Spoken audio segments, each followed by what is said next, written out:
I'm Julie Saunders. I'm Jan Wilson. Julie and I both have experience as school librarians, and we've worked together as district library leaders. In each episode, we'll dive into our profession with interviews and meaningful content to inspire you. We're not experts, but we're pretty close. The ideas and opinions shared by any host, guest, or listener are their own and do not represent those of any respective school district. Welcome to Library Exchange. This episode is sponsored by Lerner Publishing Group.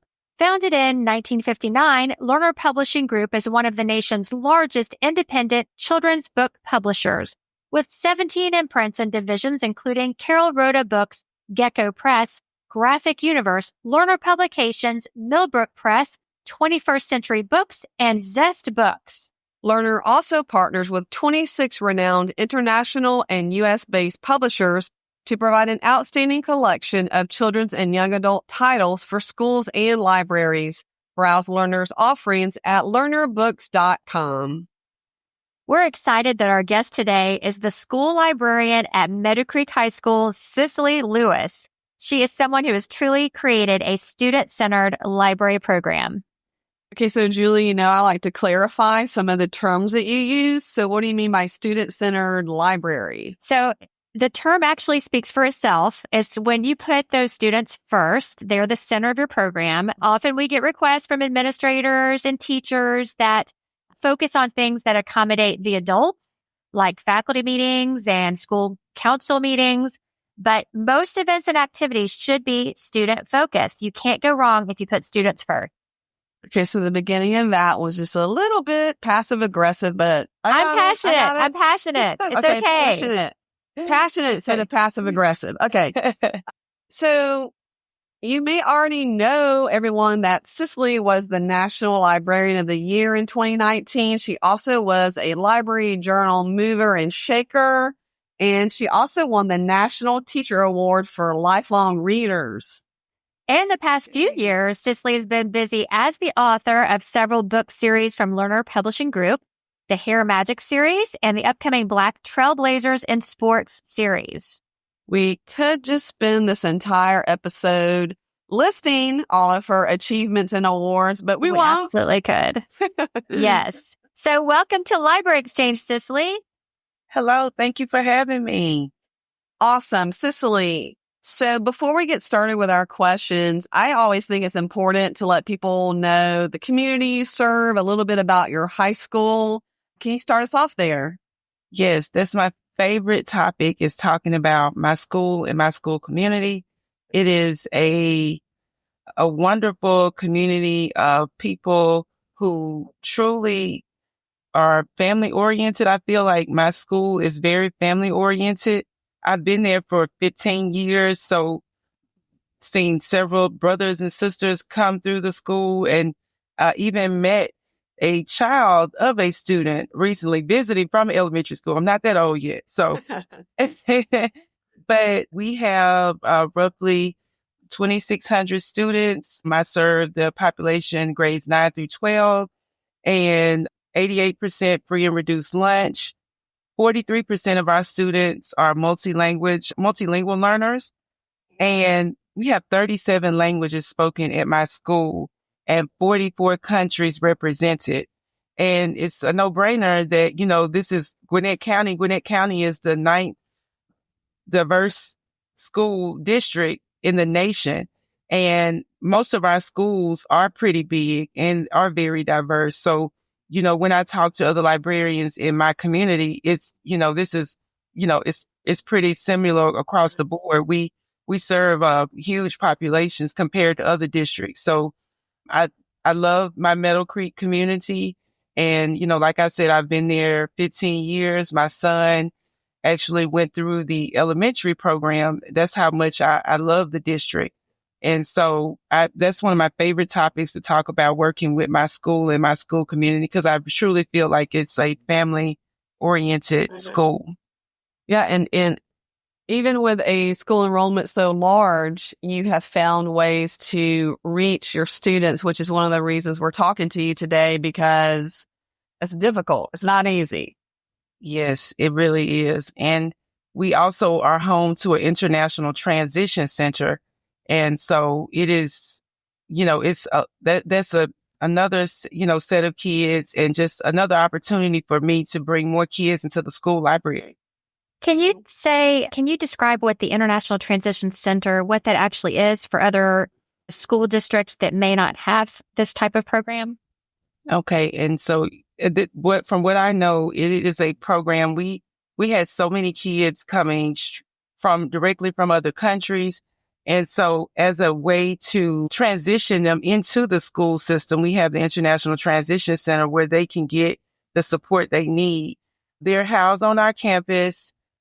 Some of their classes they take, with Meadow Creek students as well. So some of the electives, but they really get an opportunity to work in a smaller group setting because many of the classes are smaller, and to really help them build up their language skills before we transition them into different classes at the high school level. So, I think it's great because if you can imagine coming from a completely different country, and then some of our students were not in school in their country. So this is their first time, not only in a new country, but in a school setting. So I think it's very beneficial to the students to transition them in. Sounds like a great program, and your community sounds incredible at Meadow Creek.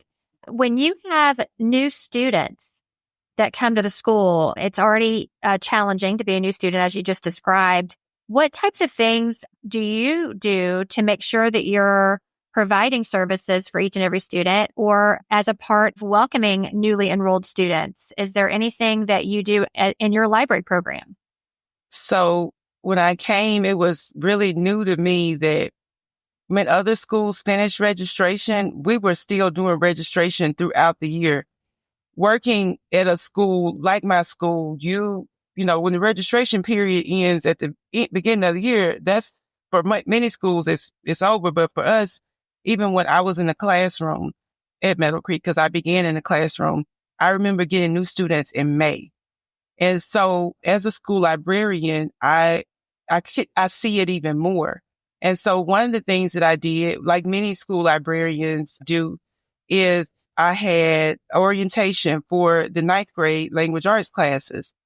And then I realized that was not enough because, like I said, I have multilingual learners many of them are in the ESOL program. And so I recognized we were not reaching out to them and the ITC students. So I started doing library orientation for them and just bringing them in, getting them acclimated to the school. And then I was inspired by Jerry Craft's book, The New Kid. That's one of my favorite graphic novels.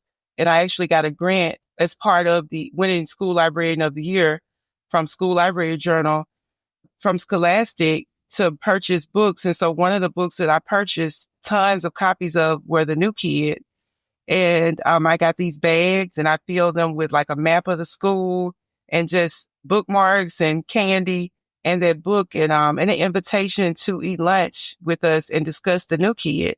And so when the kids come through, because when they register, they have a student that takes them through so they can see the main parts of the school. And so when they come to the library, they get a bag, they get an invitation, and you would be surprised at how many of them take me up on that offer because many new kids don't have friends to eat with. And so I can truly tell when they feel acclimated to the school because they stop coming to eat lunch with me. I don't see them anymore. And so and that's the goal, right? That's the goal. It's good. So it is beneficial in that aspect. So I know they're being successful at that point. I love it. They may be leaving because I had one girl, she came back with her book and she was like, I'm moving again. And I was like, keep your book, take it with you. So you'll always remember the school library. I love that because that's something that can be done at any level, K through 12. I mean, there are librarians right now that are being inspired by that tip and trick that they can implement in their library program. That's easy for you to coordinate, maybe with your front office that's a library as part of that stop when they do the tour because they're seeing the space, they're meeting the librarian, and it starts building community immediately. So Cicely, you have library science students at the high school level. So what are some of the leadership opportunities that you have given them, again, as we talk about having a student-centered program? So that's my favorite. I know I said school community was my favorite, but I would not be able to do it without my library science students. I kind of call it taking lemons and turn it into lemonade. I don't have a school clerk, library clerk. And so initially I was really like, how am I going to do this without that? And so when I had the opportunity, I took, some library science kids, and it was great, but it became overwhelming. And so, as you learn and you grow, you take these opportunities to make positive situations. I partnered with my work-based learning teacher. She was already finding jobs for the kids. And so she took on that, administrative role. She does the initial interview. She vets them, and she, if she hears a kid in the interview say they love reading, then she's like, okay, I know where you're going. But they come in, they have to apply, they have to have a resume, they get interviewed, and they come in, and we have different roles for them. So we have like a social media coordinator. We have I can't remember all of them, instructional assistant. We have a front desk manager. So different positions for them to apply for, so they can, when they come in, they can kind of find that niche. And it really, to see them to take the ownership that they take in their position, it's a great feeling to see that. And then they can add that to their resume, and we pay their senior dues. So it feels like a real job, and they go through these different modules. And when you say student center, when you open the podcast, that's truly what you find. When you walk in to my school library, you'll be greeted by a student there at the front desk, assisted. They even try to laminate. They've messed up a lot of laminations, but hey, I even have them teaching with me the library orientation, because they hear it so much that ultimately I tell them, you're going to have to go through the presentation. And so now if I'm busy or if I need to do something else and we have a class that wants to come in, they can actually lead those lessons and go through and explain everything about the school library to you. So they are truly leaders. The other thing is there a great resource for feedback or input probably into your program? And so because you've given them ownership in the space. So that's they will tell example. you, and they will tell you if they don't think something, they're like, Miss, the kids are not going to like that idea. Like if I want to do some type of program, they're like, nobody's going to want to do that, Miss Lewis. I'm sorry. They'll tell me that's not, can we do this, or can we change that? And hey, you don't have these books. Can we order these books? And so you're right. They will. They're our largest stakeholder, so we have to listen to them. That's truly student-centered. That's awesome. So I do stalk your social media. So on your social media at some point, I believe I saw something posted about a Quinceanera fashion show. Can you explain a little bit about that? Where did it start? Where's the idea for it? Why? And, how do you implement something like that? Well, it's selfishly, I want to have a quinceanera every year. That's what initially it started with a prom book fashion show, because the prom coordinator came to me and he was like, the kids don't sign up to go to the prom because they really have no idea what that is. And being honest, I don't think it really means anything to somebody who just had a $20,000 ball in their honor when they were 15. So, So once I learned about it, I got really excited, and the kids would come back to school and they would say, hey, you saw my dress, and they would share. I've been invited to quinceañeras by the students. And so I was just looking at my population. Most of my students have had a quinceañera, or they didn't have one, and they're experts on it. And so like to truly center programming, it needs to, I think, ultimately connect with the community, because, we talk about having diverse books, but your programming needs to reflect that too. And so stepping out of my comfort zone and allowing the students to lead. And so I partnered with Cinderella's Gowns. Many of the students had their own dresses, And it was an activity that we used to highlight for Hispanic Heritage Month, and not just doing, and I think there's a need for it, but the reports where the kids have to write a report and get up and regurgitate the information, but making it something where they truly had ownership, and it truly, it gives them pride in their culture. And then for the students that have never heard of it, they get to learn about something. Last year and this year we had parents come. This year the parents came and did a traditional folklorica dance.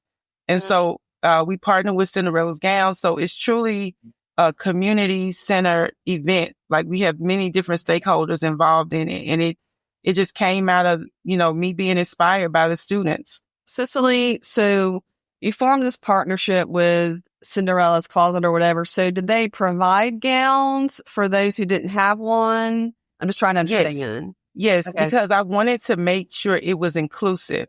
Mm-hmm. So no matter who you are, you can, some of the kids said, I didn't have a dress, or I'm not Latino, I'm not Hispanic. And I was like, you can still participate, because we wanted it to be inclusive. So that's where Cinderella's Gowns comes in. They allow the students to come and pick 3 dresses. And on the day of the event, they bring their dresses. They have an attendant that helps us. We even had a student from this collaboration who ended up getting a job with Cinderella's Gowns. So, and the manager has made a commitment every year. He says, for prom season, I'm going to hire at least 20 students from your school. And so it's just been a great opportunity for everybody. So everybody can be involved in this. That is so great. What a great community partnership. Really a handshake, a way to have opportunities for that business and get the word out, but also there's great opportunities for your students. That's so awesome. Cicely, so each time there's a major election, whether state, federal, you do a voter registration drive or some type of publicity for that. So can you speak to that? Yes, I think it's important. After I started the Read Woke Challenge, I wanted to help the kids take action, because, we read the books, we got the information. How can we take action? And one of the easiest, most powerful ways is through voter registration. And so I work with my history department and a few other teachers and some clerks. We had a really amazing clerk at my school, and she was very instrumental in getting me all of the information, running reports, which students would be 18 by this election. And then we reached out to those students via like a postcard. We sent it to their class and invite them to come in. And then we had the social studies teachers. It might have been, I think it was econ, because those are the senior history teachers. Econ teachers bring the kids in, and we just talk to them about voting, why it's important. It's all nonpartisan. We don't endorse any candidates. We just give them information, help them get registered. And the kids really, got into it. Especially, we did it during the pandemic, and we started a voting book club, and we read Brandy Colbert's The Voting Booth. And we posted about it, and she ended up hearing about it, sending all the kids autographed copies of her books. And the kids really saw that what they were doing really mattered. You had them post like when they voted or when they had their voting sticker, like on social media, correct? Yes. And sometimes to this day, they'll send me their picture with their voting sticker and say, hey, I voted. They just want to let you know that they voted. So that was my goal too, is not just voting now with me, but become a lifelong voter and making sure you vote in your local elections too. So it's been a rewarding experience, and just a great way to, that feeling you get when you register a kid to vote. That is, man, I'm telling you, that's a magical feeling. And yeah, I'm addicted to it. So another great program. So I actually, I already mentioned I'm a stalker of your social media page, and I believe at some point I saw something about audiobook yoga. Sounds incredible. Explain that. The PE teachers, the coaches, like when everything was happening so fast, and the best advertisement for a school librarian is word of mouth. And so initially when I came in, and I talked to a lot of librarians, and this is a main issue, I can't get them to bring their classes in. They won't come anymore, especially after we went one-to-one devices, because many of them were using us as computer labs. So take that away, and it's like they weren't coming in. And I realized how much I was relying on those language arts teachers. So partnering with the PE teachers, the coaches in your school, that has been the best way to boost circulation for me. Both ways, healthily. That's what I did there. So the PE coaches wanted to do something. I started something called Read Fit. We got exercise bike desks, and then it just kind of got a little stagnant. And so I'm trying to remember how it all came to be, because it was such an organic process. We to market our audiobooks, we wanted to really show the kids the power of audiobooks. I had the idea to just bring them in, and we had a coach at the school, and he's into yoga. He was like, he does yoga. And so I found an audiobook that was high interest, or so I thought, and we played it, and they listened. And through the journey, I've learned they like self-help books. They like to listen to self-help books while they do yoga. And so we did it, and we took all the tables, moved them out, and got the kids on the mats, and he led it. They already knew the moves. So we just listened to the book, and they did the moves. I even joined in, and eventually, to make it easier, we started, I think when I went to a conference, we did chair yoga, because that's even easier, and it's even a better way to do it. So it's fun. And like I said, it can really help kids see that audiobooks are reading too. This is a great example of the types of programming happening in libraries. When people don't think of the library in this way, it's not just wooden furniture with books. There's so much more. And what a great way to pull in that curriculum area. I mean, it's such creative programming, and it does promote reading, but it also is more about connections. And you're connecting with people through library programming, and have brought value to your school and found ways to pivot even with adversity and challenges like the pandemic, like not having a clerk. You've continued to provide creative, amazing services that your students attend. They show up. Yeah. You have that student-centered program. It's incredible. And I do think one thing that you just mentioned is, back in the day, the library was the place to go because that is the only place where the technology was, when you think about it.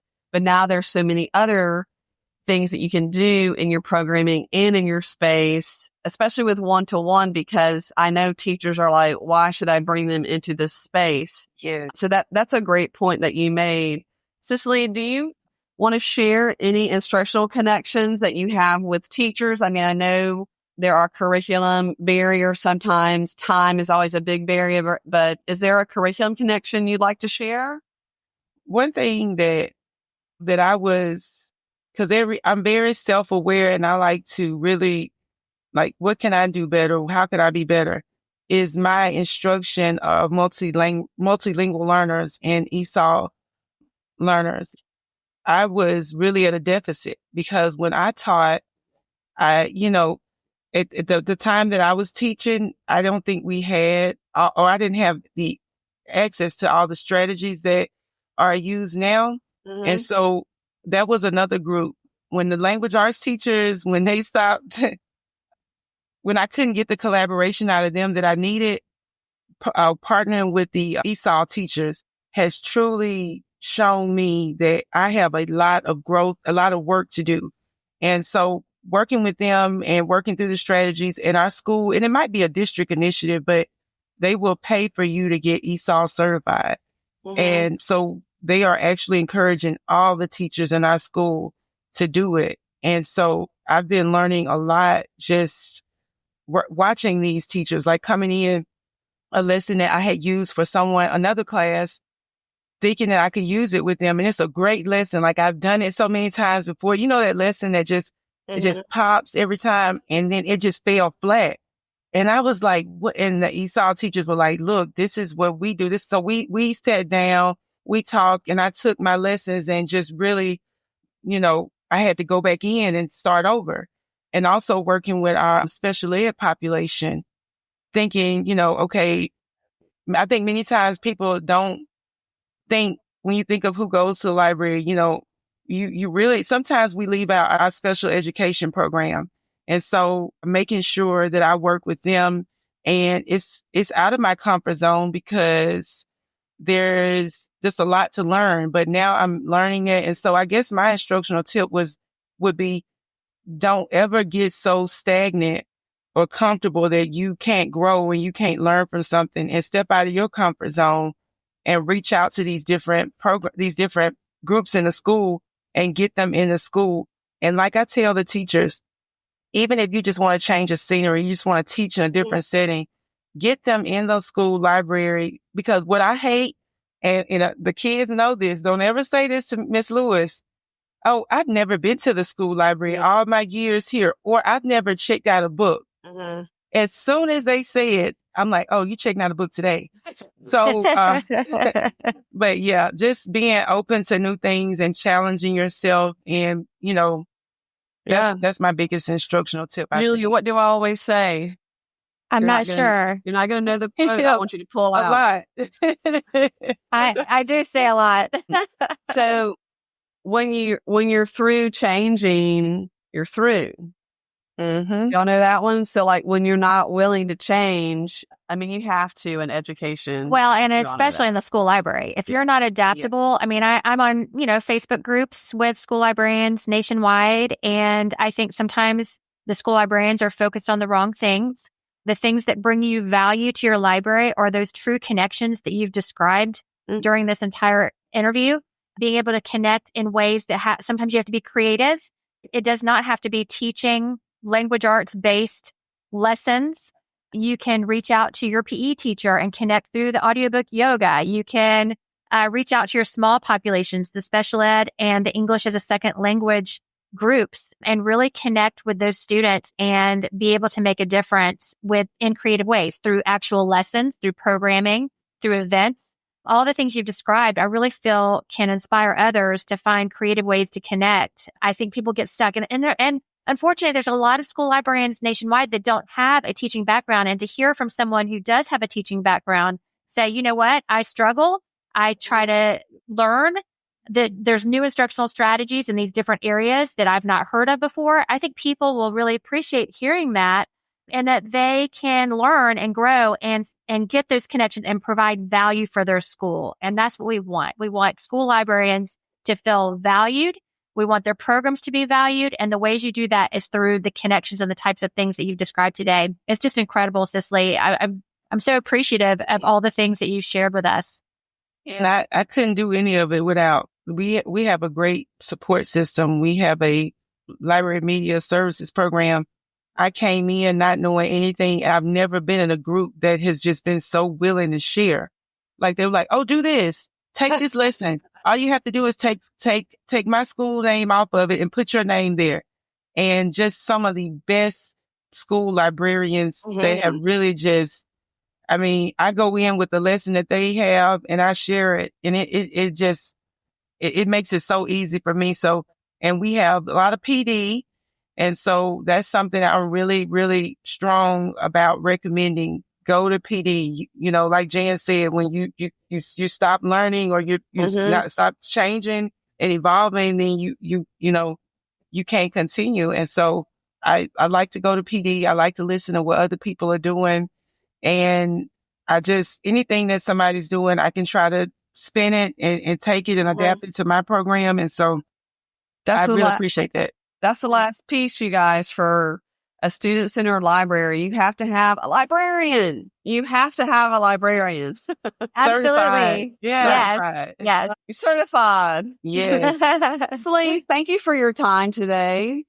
Julia, we could discuss so many things about Cicely, but I am glad that we decided to focus on all the ways that she has a student-centered program, and it's intentional. Absolutely. I think we go right into a recap. We exchanged ideas during the interview. Now, what are the key takeaways? I just wanted to start off by saying at the high school level, sometimes the only time a student comes in is when they have ninth grade orientation or freshman orientation. So adding that as a stop when a new student enrolls where they can see your space, they can meet the librarian, great way to build community. I think it was awesome too, how she welcomed new students in a way that when they didn't have a social group yet, that she was that person, the familiar person at the school. Mm-hmm. And students often would eat lunch in the media center. And then eventually they dropped off. And that's the goal. You want them to find their group and their place, their people at their new school.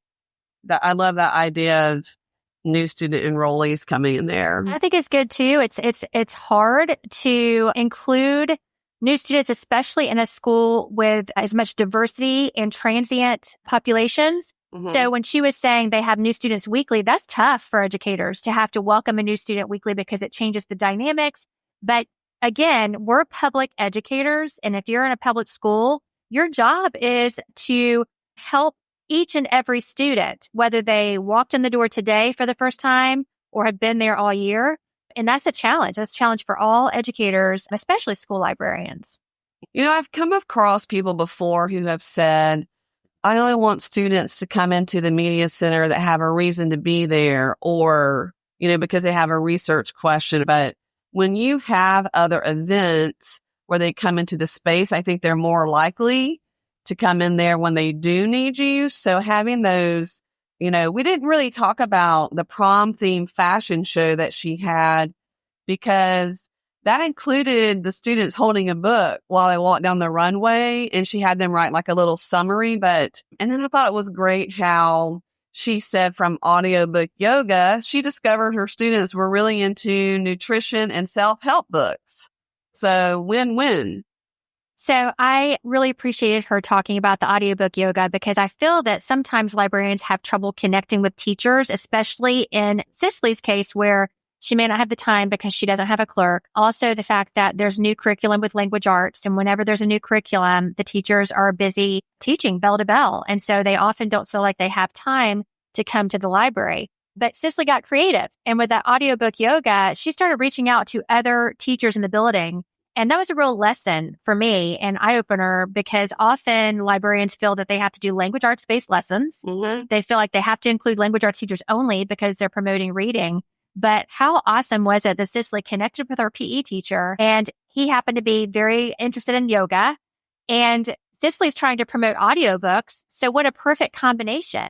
Julie, you mentioned something about turning that fashion show into something that a different level could do because you have a middle school background. Well, I was thinking of other events that might be similar, and maybe in other schools across the nation, they have an 8th grade dance or they have daddy-daughter dance at the elementary level. Anytime where kids are getting dressed up for a special event, they certainly could connect reading with those events in creative ways. So really, you could figure out a way to implement that fashion show K through 12. Yeah, she also mentioned later that they had to write a book review for the book they were holding or had a friend write a book review. So she kind of brought in that persuasive writing in there too. But it's a great way to get kids in. And her students didn't necessarily understand the importance of prom because it wasn't something familiar to their culture. And then she learned about their culture and turned it into Quinceanera. Unbelievable. So, I want to go back to something else she said, and that was talking about her library science students. Mm-hmm. I felt like there were so many good opportunities that she implements for those students to have leadership skills. And boy, does she just shine when she talked about her library science students. You could really see the passion she has for that program. And for those at the high school level and even at the middle school level, when you have student helpers, what great opportunities where she had actual positions they applied for, and they really got ownership. They felt ownership over those positions and earned things from it. So in her case, I believe they had their senior dues paid for, but they also could add it to their resume because there were so many good opportunities that came along with those positions that they applied for. That would have been Jan Wilson in high school or even middle.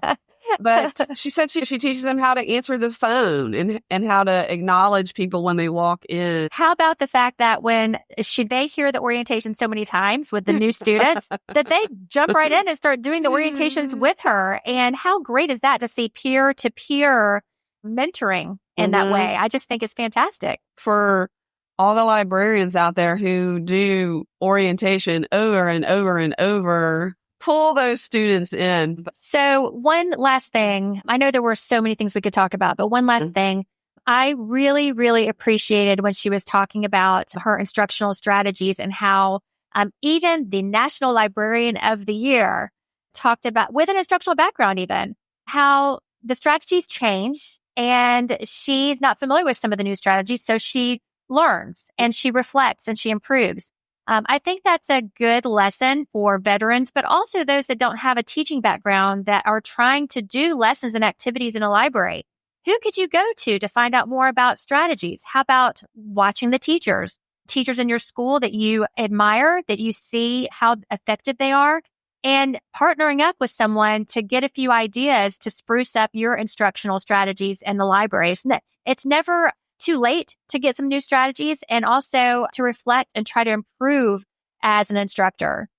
You know what I say, Julie? Do you remember the quote? No, you got to remind me again. I'm sorry, I'm 50. Well, you're almost 51.